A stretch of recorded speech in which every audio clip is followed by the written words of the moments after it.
How to do the sad face filter on TikTok. Hello everybody and welcome to this video where I'm going to show you exactly how to do the sad face slash crying face filter on TikTok, but make sure that you watch this until the very end so that you don't make any mistakes in this process. What I'm going to do first is to head into the TikTok app on my phone, and then when I'm on my TikTok app, then I will need to click on this search icon right here. Now when I'm in here, then I'm going to search for crying filter.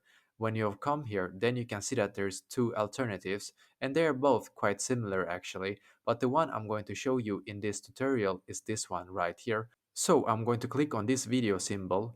When I've done that, then I will need to click here to flip the camera towards my face, and then I can click right here to start recording. After I'm done recording, then I need to click here, and as you can see, I now have the sad face slash crying filter on TikTok. So let me know in the comments below if you have questions. I will try to answer to as many as I can, so don't hesitate to ask. And also, don't forget to leave a like on this video and subscribe to my channel, because I'm doing a lot of helpful videos constantly that might be useful to you.